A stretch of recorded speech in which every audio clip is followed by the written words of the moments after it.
Well, good morning, everyone. I'm Sarah Wyant, the founder and editor of Agri-Pulse, and I'm pleased to see such strong interest in our topic today. The topic is, of course, future directions, exploring farmers' climate-smart tools. So let's get started because we have so much to cover during this 1-hour webinar. I'm going to make some brief speaker introductions and encourage you to dig into their full biographies on our website. We also want to hear from you, the attendees, so feel free to offer your questions in the Q&A portion at the bottom of the screen.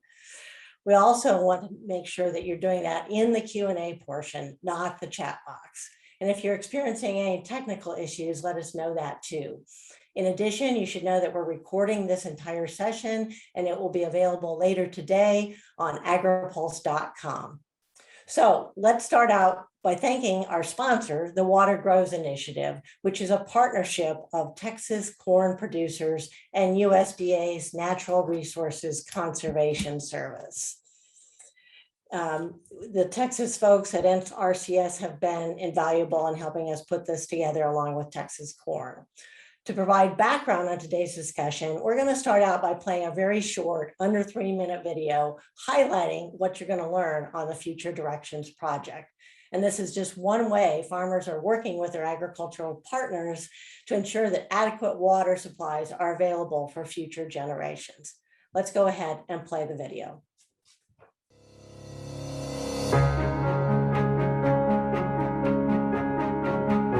My name is Kelly Kettner. I'm a 5th-generation farmer outside of Muleshoe, Texas. My predominant crops are cotton, corn, sorghum, and wheat.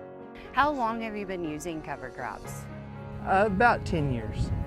The purpose of our research is to evaluate conservation or soil health management systems, looking at cover crops and crop rotations, and the impacts that these systems have on soil health and irrigation water use efficiency.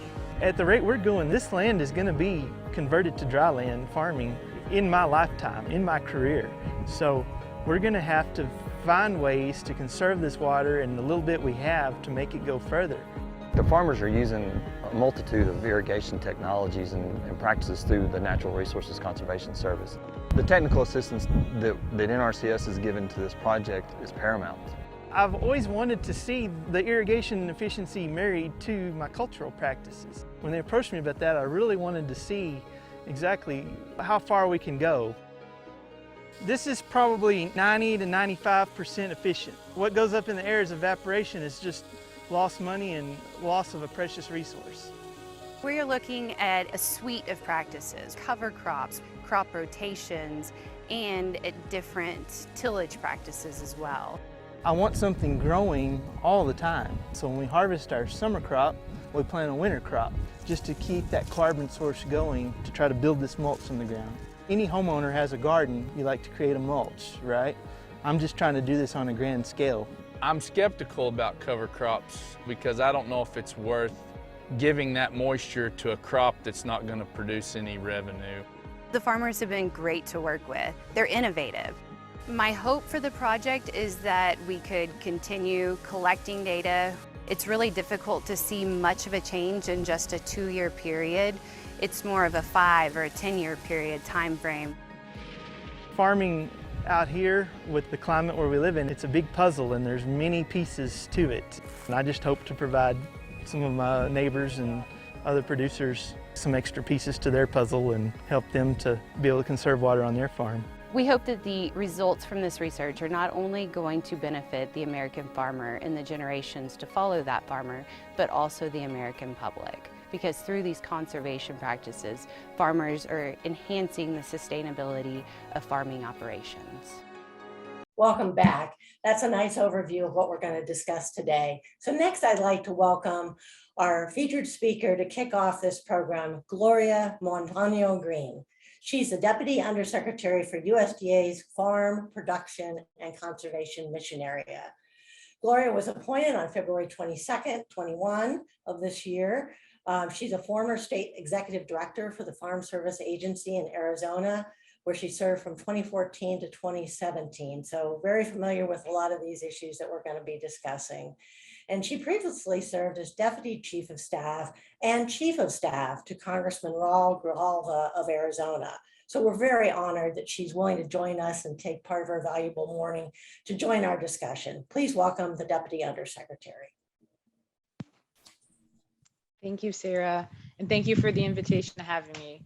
Good morning or good afternoon, depending where you are, and thank you for the invitation. My name is Gloria Montagna Green, and I'm the Deputy Undersecretary for the U.S. Department of Agriculture's Farm Production and Conservation Mission Area.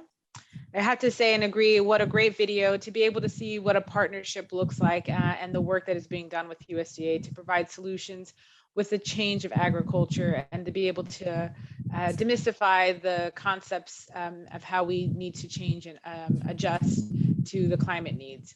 Thank you to the Texas corn producers, NRCS, specifically the NRCS Texas team, Texas A&M AgriLife Research, as well as the U.S. Department of Agriculture's Agricultural Research Services for the work to make this collaboration happen. Before I begin, I'm sure all of you are very familiar with the Farm Production and Conservation Mission Area, but just want to make sure to discuss and overview who we are. We are the Farm Service Agency, which we invest in, improve and expand agricultural operations and assist producers to recover from the impacts of disasters and market fluctuations.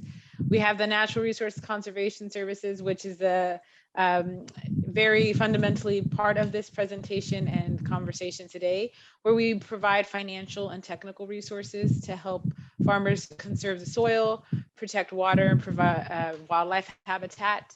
We do this a lot with one-on-one with producers with a conservation plans and engagement on how we meet our conservation goals and working the land. And then we also have the Risk Management Agency, which works and administers the federal crop insurance corporation programs through a public-private partnership to be able to provide a lot of those risk management tools and programs that we need to support agriculture. The USDA priorities under the administration are very clear. We want to provide a more resilient local and regional food production, fairer markets for producers, new markets and streams of income as part of our climate smart agriculture work, investments in infrastructure and clean energy capabilities throughout rural America, and equity across the department and what we do. And that is embedded through all of those priorities. As we all know, agriculture is a significant part of the rural economy and impacts the nation's overall economy. We want to ensure that agriculture producers continue to have the land, the water, and other resources they need in the future to create jobs and provide the income that benefits everyone who lives and works in the region. And honestly, no one cares more about conserving water and protecting land than those whose livelihood depend on it. We know we are having extreme weather events that are impacting our farmers and ranchers. The western half of the United States, the Great Plains, are under an extreme drought. I'm originally from Arizona. I'm very familiar with the 20-year ongoing drought, and I would say the refreshing of the drought monitor every Thursday to find out the status of where we are. In addition to the deteriorating the conditions that are impacting the Midwest, hurricanes in the Southeast, and other disasters and wildfires. We are seeing climate change and its impacts throughout our country. For those making their livelihood from the land, our farmers, ranchers, and forest landowners, they are bearing the greatest brunt of climate change, having higher heats, longer droughts, catastrophic wildfire, extreme weather, and also understanding the lack and loss of biodiversity. We also know, and what we hear regularly, is a concern and question about water-related issues, water quality, water quantity. In the US, it's not, in the western part of the US, it's not simply the water supply, it's also looking at how are we overcoming the groundwater depletion issues. So we are here, USDA, and we are committed in doing a coordinated approach with our partners, be they individuals, entities, local, state, tribal, or federal partner families to deliver on conservation goals and environmental outcomes that support our farmers, our ranchers, our forest landowners, and our communities. So the good news is, it is one of the top priorities for this administration. And what we really are leaning in on and reminding is the core principles of what we've always done, that these efforts are locally led and that they're voluntary. Conservation works best when we are about partnerships and collaboration. That's clearly what's going to be seen. That's clearly what we saw in the video earlier today. Whether our goal is to conserve watersheds or wildlife or restore forest health, or to take actions to address climate change, to look at mitigation efforts, we all have to work together. We have some great examples, such as the one today, and we want to be able to think about and lean more on how we are rising to the occasion and the challenges that face us. Again, making sure that they're producer-led, voluntary, and that they strengthen the agriculture operation in the community to mitigate climate change collectively. This is going to require a major collaboration and movement. Earlier was discussed the concern and the knowledge of cover crops. I would say that cover crops is definitely something that we are collaborating with in partnership that you can do with Natural Resources Conservation Services. It is something with the Risk Management Agency that is emerging and is also further with the Farm Service Agency. So really encourage collaboration and contact with all of the entities within the farm production and conservation. We know that cover crops work. When they've been planted with us in Natural Resource NRCS's measurement of it, it has been able to sequester the equivalent of about 500,000 metric tons of carbon dioxide per acre annually. In addition to that, there are other practices that we do with NRCS to implement and do conservation practices, which will continue to be prioritized and strengthened moving forward. We have to be thinking about what this means equivalently and how agriculture is thinking about the next step. Today, I'm happy to announce that we announced with the Farm Service Agency more than 2.5 million acres of enrollment in the Grassland Conservation Reserve Program. This is double last year's enrollment. It brings our total of sign up of more than 5.3 million acres. We had a goal for 4 million earlier this year when we revitalized it and did some incentives. We exceeded that goal. We're very excited to see. And for Texas, we had a really robust showing and interest to be able to have that as part of the work on how we engage with producers, how we support rural communities, natural resources, and conservation. And so just, that program has a historic role and where it showed some great benefits on addressing climate change and climate mitigation work. We know and have been very conscious of water and water conservation issues and needs. There are practices like cover crops, conservation tillage, center pivot irrigation, prescribed grazing, and others to be able to help us have efficient management of our systems and be able to think about what we're doing in water quantity. We'll have a greater conversation about that today, but voluntary conservation works, and we know and we need to prioritize it.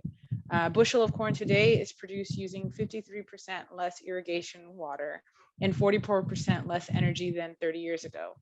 It also results in about 67% less soil erosion and 36% fewer greenhouse gas emissions. So let's use the technology, let's use the knowledge we know, and start trusting and thinking about how we're doing this a lot more at a larger scale to be able to benefit ultimately where we need to.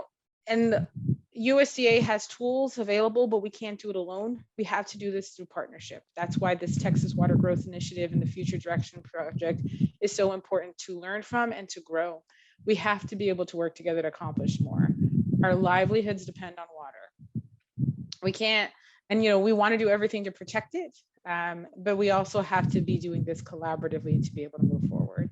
And as we know, agriculture is taking the lead to make sure that we have the needs for our future set. And I just want to make sure to be able to share a few things. We know that the drought has been impacting a lot more of the country this year.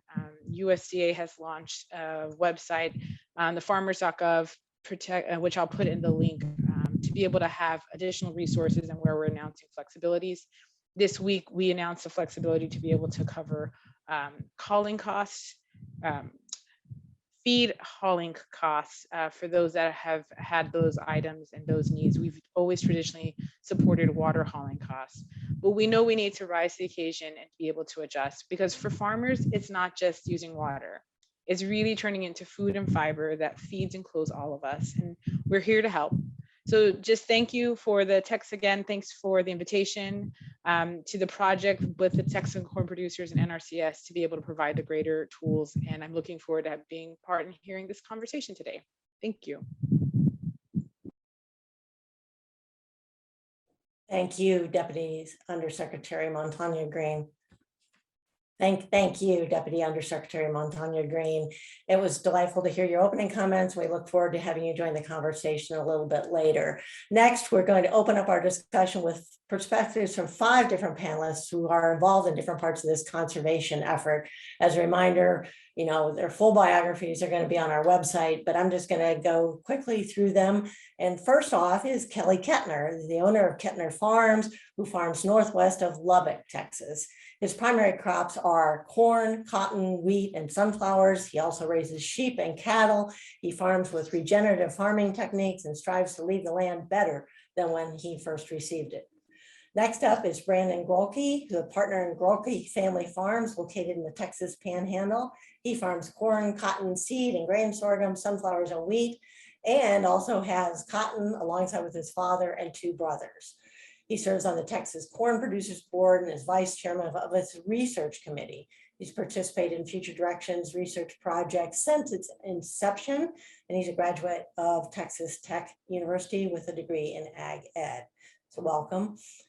Next is Brent Underwood, an agronomist for USDA's Natural Resources Conservation Service, working in the High Plains and South Plains regions of Texas. His technical support and expertise are focused primarily on residue management methods and grass plantings for conservation practices.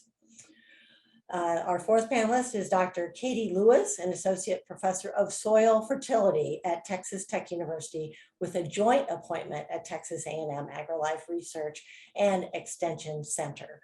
Her research is designed to evaluate alternative soil and nutrient management practices that will improve the economic and environmental sustainability of agricultural production. And last but not least, we're joined by Dr. Joe Outlaw, a Regents Fellow and Professor in Extension Economics in the Department of Ag Economics at Texas A&M. He also serves as the Director of the Ag and Food Policy Center there. His extension education and applied research activities are focused on assessing the impacts of commodity programs, crop insurance, renewable energy, and climate change legislation on U.S. ag operations. So welcome to all of our panelists. I've asked each of them to share just a few opening comments, and we're going to start with you, Kelly Kettner. Go ahead. Okay, my name's Kelly Kettner, and I was really excited when I was approached about this project. I was already doing some farming practices such as no-till and cover crops, and with the NRCS EQIP programs, they're designed to help conserve water from the equipment side. So when we married these 2 technologies together, it just really gave me a lot of excitement about doing this. What we've learned is, water, where I live, we average only about 17 inches of rain a year. And water is just our limiting factor on everything we do trying to produce crops. And we're in the Ogallala Aquifer, and the Ogallala is, of course, a declining resource. So we have to do things to make it go further. And with ag being the largest user of water in the Ogallala, we have to do our part, because we have to be accountable to both the urban community and our rural communities. And with this declining resource, we have to be able to get more with less. And by doing that, we're able to keep our yields up, even though we don't have as much water to be putting on these crops. By making it go further, that helps the economics both on our farm, but it also helps the economics of the industries around us that depend on agriculture on a daily basis. So this particular project, it addressed, like I said, both soil production practices, it addressed irrigation efficiency, and it also addressed monitoring too. We put meters on the pivots and wells, and we're able to actually quantify how much water we're putting out and how much water we're saving. So it was a very good been a very good project for me, and opened my eyes to a lot of different things on my farm. Thank you, Kelly. As the Deputy Undersecretary said, there's been an awful lot of progress that's been made. So you guys have a lot to celebrate in this. Next, Braden, we'll welcome you to make some opening comments. Okay, good morning. I'm Braden Gulke. I live in kind of around Amarillo. I'm West Amarillo. We farm, we're pretty spread out from around Hereford, Texas, up to Dalhart, Texas. We're a pretty good size operation. we do a little bit of everything. We have farms with really good water. We have farms with poor water. And so our management's different as you move from farm to farm. But through this project, we've learned quite a bit about, I've learned a lot about rotation practices, just, what crops favor each other, being grown behind each other. And so I've learned a lot through the project. And like Kelly said, NRCS has helped us with equipment before, whether it's drip irrigation or center pivots and stuff like that. We've put meters on wells, monitoring, soil moisture probes and things like that. So I've seen a lot of benefit from NRCS with these different, partnerships that we've done together. I've been part of CSP and some of those things. And so I really feel like working with NRCS has made us better. There's just a large group of people that are out there trying to figure out how we can become more efficient, use our resources better. And I think as farmers, if we'll listen to what they're saying and try to use some of that on our farm, that we can be successful doing that. And it's different for everybody, I'm finding, because, as Kelly, what he does, he talked to other people and, they're going to do something different, but everybody's making it work. And through it all, everybody seems to be saving water and figuring out ways to do more with less. And so, anyway, it's been a challenge, but it's fun. And I love farming, and I love getting to do what I do. I wake up every morning ready to go again, and I learn every day. And so I just really enjoy what I do, and I'd like for my children to be able to do it one day if they want to. And so through all this, this farming's not just a way to make a living, it's a lifestyle, really. And my children, I plan on them coming back, and so I want to leave this place better than when I first started farming, and I'd like for them to have enough water to do what I did. So that's the goal. We're trying to get more with less and make it good for the next generation, I guess. Yeah, and I noted from the video, Braden, that you were a little skeptical at first, so we'll try to talk about that later, because you've had a change of heart, it sounds like. Thank you. We'll come back to that. And as a reminder for everybody, please enter any questions you might have in the Q&A portion. Next, we're going to go to Brent. Welcome. Good morning. Thank you. Hi, I'm Brent Underwood. I'm an agronomist with NRCS. So in about 2016, the Texas corn producers came to us with the idea for a project. What this idea was, we'd had several projects where we'd managed or monitored single practices such as residue management, cover crops, irrigation technologies. They came to us looking for the technical assistance to design a project in which we would look at and study an entire management system, which is a pretty big undertaking. And Dr. Lewis is going to get onto some pretty exciting, I think, data that she's collected over the last few years, in my opinion. And in this project, we looked at everything from residue management, cover crops, the way we applied our water, the technologies we applied our water with, monitoring our water, and the strategies for that. So it was a total farm management system. In Texas, corn also said, if we're going to do this, we want it monitored, we want solid research. So then at that point, there was a data collection research portion that needed to be attached to this project, in which case Texas AgriLife Research was brought in. Dr. Lewis was a really good choice at the time. She had several projects going in the field of soil health. And when Texas Corn approached her, she was really excited about this. The other portion to this was Texas Corn wanted this to be field-sized demonstration and research projects. And what that means is all the fields, the 3 fields or 3 farms in the project were at least 100 acres in size each. So it's not smaller replicated research plots like we normally see in academia. because, you know, farmers as a group can be a bit skeptical when you're looking at smaller research plots.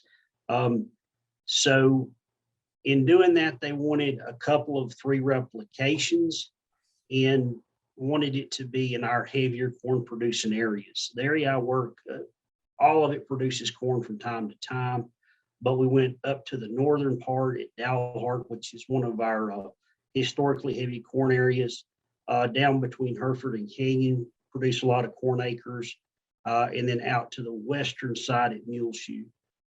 Changing climate, soils, they wanted it replicated across all the heavy corn production area. That a way we could show data that, you know, it worked in clay soils, it worked in sandier soils, it worked in soils in the middle, which was also a big undertaking. So site selection was pretty important to Texas corn producers.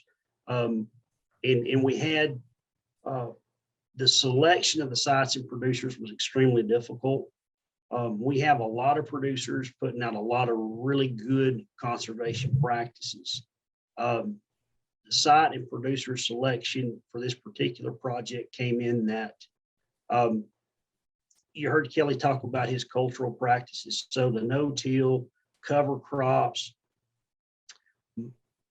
the farmers in this project were all applying several of these management and structural practices, such as up-to-date pivots, monitoring, some soil moisture monitoring equipment, but they'd never stacked all of the management and technologies on a single farm. So in doing that, we wrote them and took them to the highest level of conservation plan that NRCS has, which is the resource management system. So the technical assistance was probably the biggest part of the project, getting it going. Then as we developed the project, NRCS felt really strongly that this would probably go a little faster and further if we could get some funding for it. And so we were able to get all 3 project sites some EQIP funding to help install the practices at those locations. And that's kind of hopefully a quick overview for the project.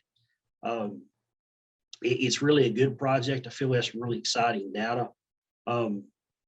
Dr. Lewis can be a bit skeptical because it does take several years to see changes in these things. But if we look at it, we see some small changes toward the positive. We farm these farms conventionally for 50, 60 years. And in this 3 to 5 year project, we're seeing some steps toward the positive. So I feel it's been a good experience for all those involved, and NRCS has definitely got some quality data. Thank you. Well, thank you for that overview. And Katie, let's go to you and hear about that data and why some, you know, we keep hearing the word about skeptical. You got to show us the numbers to how it's working. Go for it. And I wouldn't say I'm skeptical, Brent. I'm a realist. So, you know, for the last 5 to 6 years, soil health has been a major focal point amongst soil scientists, agronomists, government agencies, stakeholders, and farmers. And more recently, that conversation has changed more towards carbon sequestration. But what we haven't really considered is while we've been having this discussion on soil health, we have been talking about soil carbon just because of the involvement of carbon when it comes to microbial cycling below ground. And carbon's not just involved when it comes to biological functions, it's also involved in physical and chemical functions in the soil. And one of the ways that our farmers, the farmers that we're talking to today for this project, one of the ways that they can influence their soil carbon and soil health is through implementation of conservation practices or regenerative agricultural practices. And that's what we have been evaluating. As Brent and Kelly and Braden have described, for the last 5 years, we've been working on this project that was funded through the NRCS and Texas Corn Producers Board, where we are looking at these practices on farm. And I think, the on-farm long-term data is really where we collect large amounts of very useful data when it comes to making real-world decisions based on those practices. And The data that we have been collecting includes not just agronomic data, but we've also been looking at water use efficiency, as well as soil chemical, physical, and biological data that we've been collecting based on how these cropping systems are affecting these things in the soil. And what we found, to get to the data that Brent was describing. So it really, to me, the data illustrates the challenges, but also the potential benefits that farmers on the Texas High Plains have when it comes to improving their soil health, and more importantly, to increase carbon storage with such a limited water environment.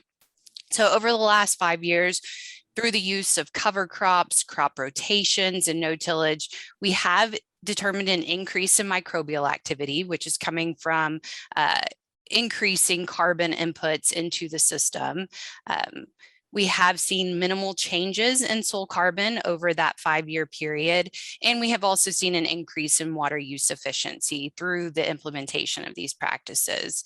The changes that we've observed in biological parameters are definitely transient in nature, with a high dependency on environmental, soil, and crop conditions.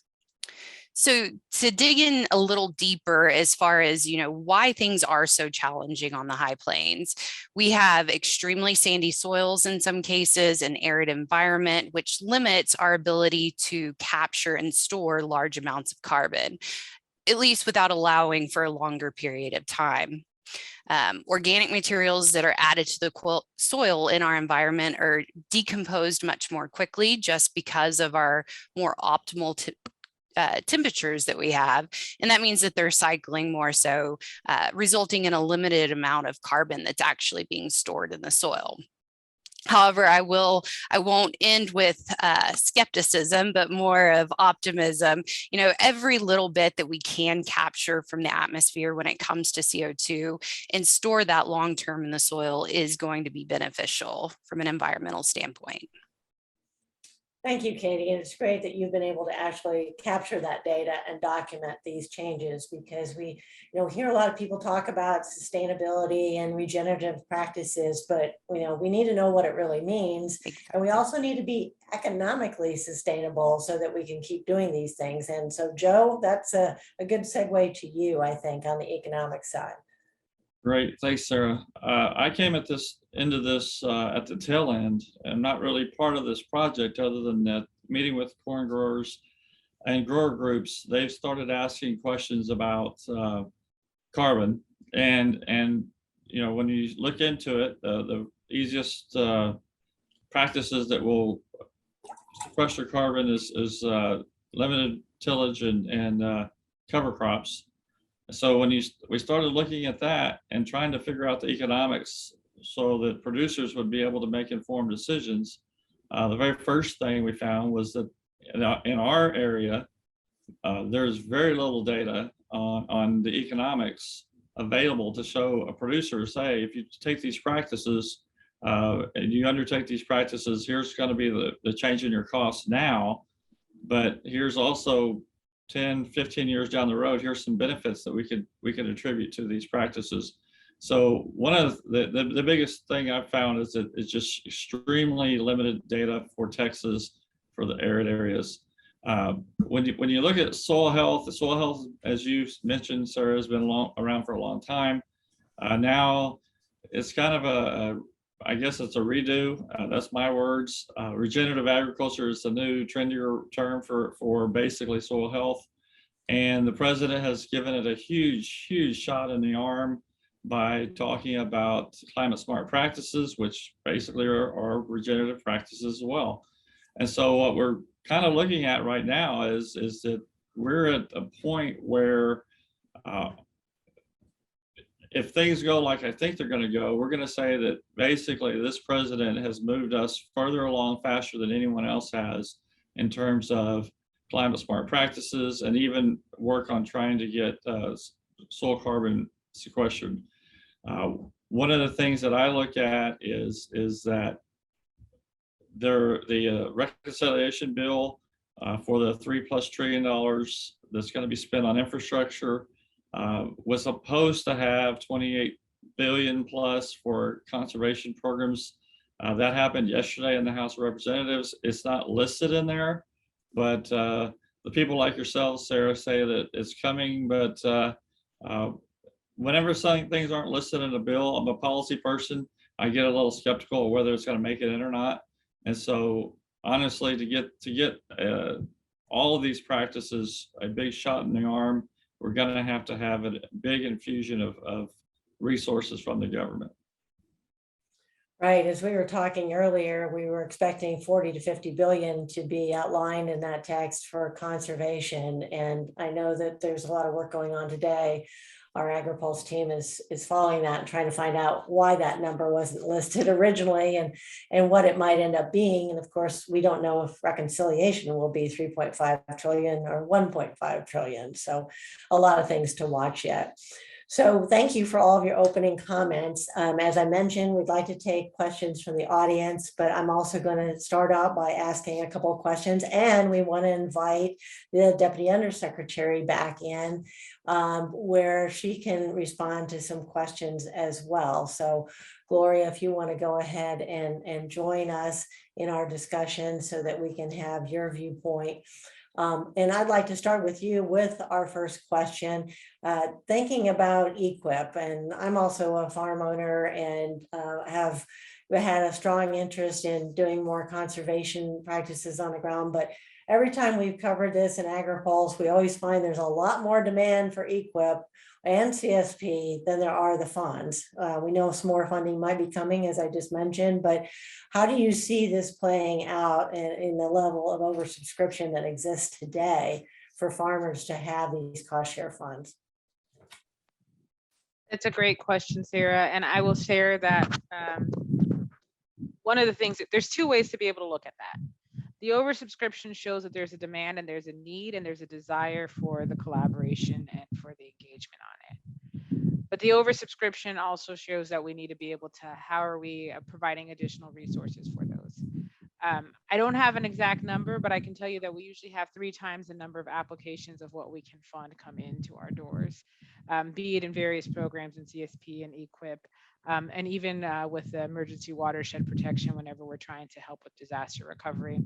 So, you know, I think all of us are trying to figure out what the crystal ball is on the reconciliation, and if this is one of the items of relief, you know, to be able to consider it. But it is an oversubscription, and we, you know, I'm looking at Brent there and his colleagues are doing the best we can to be able to help producers and help get those practices and those one-on-one technical assistance when we can.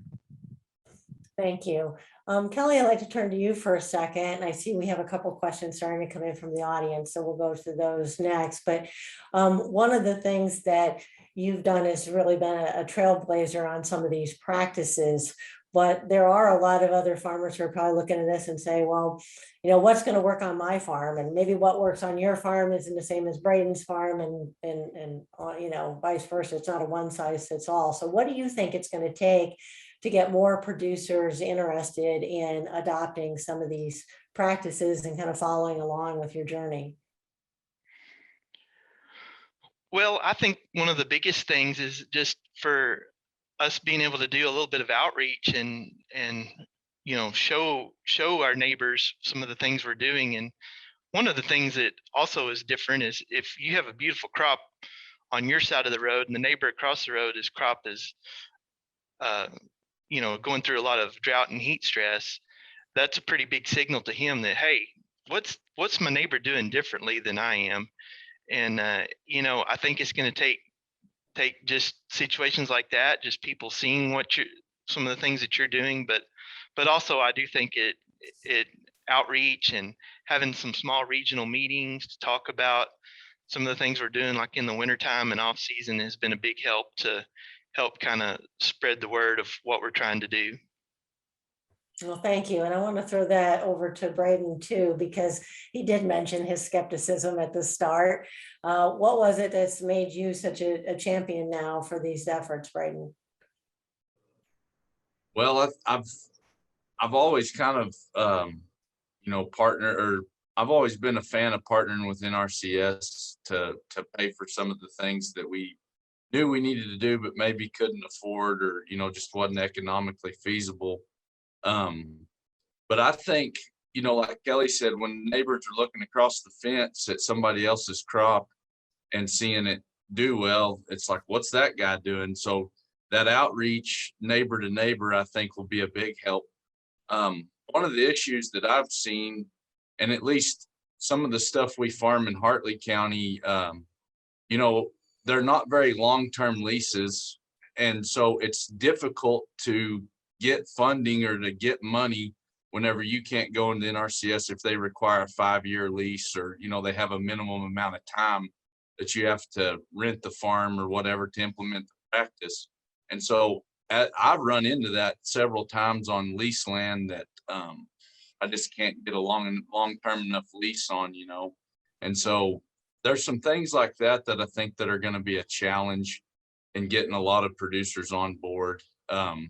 And I've got neighbors that, you know, it's like they want to go in there and do that stuff, but they can't get a 5-year lease or whatever. So that's a challenge I see. Thank you. And Katie, you mentioned this too, and that is in terms of looking at things over, you know, what may require 10 years.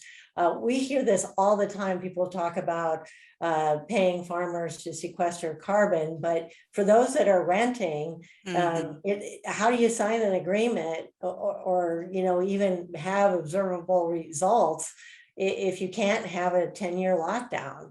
Exactly. Yeah. I think land ownership is going to be one of the biggest challenges. You know, from the standpoint that Braden mentioned about not being able to get long enough contracts with your landowners, but then also, you know, from a different perspective, there are parts of the High Plains, more specifically the Southern High Plains, where landlords may not be supportive of some of these conservation practices. And so I think, you know, getting the message out to landowners, some of the benefits that we can see by implementing these practices would make a huge difference. There's examples from Terry County where my husband farms, where, you know, farmers have wanted to implement crop rotations or cover crops simply from a water conservation standpoint, and they've been kicked off the land because the landowner wasn't in agreement. They wanted to be 100% cotton. So I think it's definitely a major challenge. But like I said, getting the message out and the word out to landowners is definitely a solution that we should be trying to strive for. And Joe, are you getting questions from landowners about, hey, you know, what is this stuff going to mean for me and the land rental? Very much so. Yeah, there's all kinds of questions. Some of them are not down my line, but you know, reduced tillage leaves stubble, and some landowners aren't used to seeing stubble left in the fields. They're used to seeing it, and that is an education process we're just going to have to go through. But in terms of the questions on the costs, absolutely. There's a lot of people that would really like to have these things pay off immediately. And that's really not, these are long-term things that I think you're going to see improvements in the soil health with. They're not necessarily cost saving immediately. Some are, but not all of them. And so it makes it a little bit more difficult to get people interested in doing them. And Deputy Undersecretary, a question came in from Jennifer Wood and wants to know whether there's the capacity to deliver the technical assistance that's going to be needed for this massive financial infusion that could be coming out of a budget reconciliation or potentially other avenues. I know that when the Biden administration came into power, we talked to Secretary Vilsack, and you know, there's like 3,000 to 4,000 people that still need to be hired to come on board. So what's your perspective on the human capital availability to help people out with technical assistance? Yes, so I would say with the human capital, I think, you know, with if the investment happens, we'll be able to continue to hire. At NRCS, there's been a really robust hiring process in the last year. We've done it very aggressively throughout the country to be able to address some of those shortages that you talked with Secretary Vilsack previously. And so we are ready to rise to the occasion and be able to think about how we need to engage with partners, engage with employment, and to be able to implement. You know, as I shared earlier, the demand is there, and we have to be able to work on the demand and meet with producers on those consultations and that support that we need to move forward. And that's another part of this question is, how might ag retailers or distributors or other partners, I mean, this is a great example of a partnership with a corn producers association. How could other people get engaged like this to, come together and have resources from more than one entity? Well, I think with NRCS specifically, we've always done a lot of great partnerships across the country with our conservation district work, and be able to have that collaboration with producers to be able to implement our programs, to be able to leverage programs and to leverage knowledge. And was shared earlier with Mr. Kettner and Mr. Gulke, right? Some of it is like when you're talking about outreach and education, it's us having outreach and education, but it's also word of mouth of what's moving and what's successful. So those partnerships that we've always traditionally had will be strengthening and leaning in on those more. And I think it's right. It is going to be that partnership and that collaboration to be able to help us meet our goals and be able to implement this. Thank you. So we have a question that's a lot more in the weeds. So Brent, I'm going to throw it to your direction and see if you can tell us about NRCS code 590, talking about injecting nutrients below the surface, including starter fertilizer as an application method technology to reduce the risk of nutrient movement or loss. Is that a technique that is covered as part of a precision climate smart practice, especially around sensitive lands? Yes, it is. So code 590 is nutrient management. That's where NRCS prescribes and handles nutrient applications. We have a sundry of tools that give specific site risk assessments. And based on your site and your risk, we will recommend specific nutrient applications and those practices to offset runoff. So for example, if you're on a site that has a high potential for nitrogen runoff, we would recommend that you split apply your fertility, incorporate it, and put it out at those times when the crop is going to use that fertility. Now, if you talk about nutrient management, that is one of those areas and questions that is very site specific. So to answer any runoff application things, we have to be on a specific farm, specific soils, specific risk. If we're next to the creek, what sensitive areas are there? And that's about the best I can do with that in a generality. To answer that question for a farm, I would need to be on site and look at the farm and the crops, residue management, because that's a complicated question. You just can't throw a broad blanket over an answer. But our 590 code addresses the sensitivity of the site, and then we apply accordingly. So that if the practice is applied according to standard, the likelihood of any environmental detriment is very low. So I think you've lifted up a couple of the themes. It's not a one size fits all answer for a lot of these things, and also the ability for NRCS at the county level to be able to help producers with answering not only that question or some of the NACD folks that you partner with. So there are folks who can help with those boots on the ground questions. Braden, another question for you. As you look back at your journey into adopting some of these conservation practices, and Kelly, I'd be happy to have you jump in here too. What are some of the things you know now that you wish you would have known when you first started on these projects? I think over the that's a hard one to answer. I mean, for a long time, we've always tried to be conservative. Probably one of the biggest things that I've had benefit of in our operation has been crop rotation. And we do some fallowing and stuff where, our water's not as good and things. So, some of that stuff has probably been one of the biggest benefits I've seen from conservation.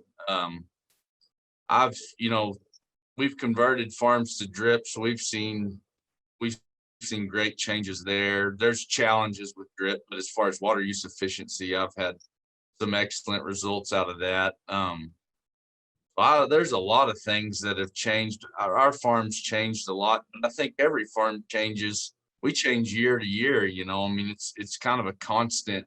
You're trying to find where the best place is every year because the climate's changing. I mean, it's always different. So I don't know. I guess that's a hard question for me to really pinpoint, but that's kind of my answer, I guess. Kelly, any thoughts for you that on things that you wish you would have known earlier as you were starting to adopt new conservation and irrigation practices? You know, I'm probably the main thing that I wish I would have known or I had to learn, was really difficult to learn, was just the importance of residue management. Because when I started not tilling the soil and when I started growing these higher residue crops and incorporating them into rotations, I was actually getting to the point where I was having, it's hard to believe in our area, but I would say too much residue. And it maybe necessarily wasn't too much residue, but my residue wasn't evenly distributed across the field. And so I was having areas of where the soil stays cold underneath all that residue, and I was having trouble getting my crops to get going. And it took a lot of management and really just visiting with others, especially further north of here that were already doing a lot of these practices, of kind of learning some of the tricks to be able to farm through all this residue. And then also, as you go deeper into the program, and the problem kind of finally takes care of itself, because your soil microbial activity gets so good that the residue all of a sudden starts to disappear in a hurry. But those first few years is what's very difficult. And I would say that was probably my biggest challenge in incorporating this. Thank you. Katie, for you, can you think of any other good examples where there's both environmental benefits and that's economic efficiency that you've been involved with, or that you're aware of any other NRCS projects where you can actually capture some of this data to show that it's a win-win situation? Yes, most definitely. So we have some other research projects where we're comparing different conservation practices that include crop rotations and cover crops. And Braden alluded to this. You know, I think in our semi-arid environment, where you're going to see both the environmental and the economic benefits are going to be when implementing rotations and reduced tillage as well. We see significant increases in yields as well as profitability where we have implemented, say, a cotton wheat rotation or a corn cotton rotation compared to using more of a monoculture type system with a cover crop. Thank you. It sounds like that, you know, maybe after this, we're going to see more producer groups even thinking about the possibility of doing this sort of research and coming up with alternative solutions. So as we're winding down here with our time, I'd just like to circle back with you, Deputy Undersecretary, and just see if you had any other remarks of things that you would like to encourage our audience to do as they're thinking about trying to implement more climate smart practices. Thank you. Well, I think the first is, as was shared, right, even if it's in the same county or the same parts of the county, every producer and every farm is different. So the best thing to do is make sure to contact NRCS. And I think the greatest takeaway we have here is the voluntary practices and being able to collaborate have been able to show benefits, right? Environmental, economic benefits. And so I think just making sure of knowing that we need to have some adaptations and resiliency as we see the changes in the needs. And so if you're not having a conversation with your county office, I recommend that be one of the first places to start, and to be able to join us as we work on how we are using those locally led voluntary practices and voluntary movements to be able to think about climate smart agriculture at USDA. Thank you. Well, I really like to thank everybody who has both participated in this webinar and our distinguished panelists. It's been a great conversation. We've all learned so much. And our last question just came in. It was a perfect segue to the fact that if you missed any part of this, please go to agripulse.com and look at our video section, and you can watch a recording of the video that will be posted later today. So if you want to go back and watch it and contact any of our folks, that is a good way to have a recap of everything.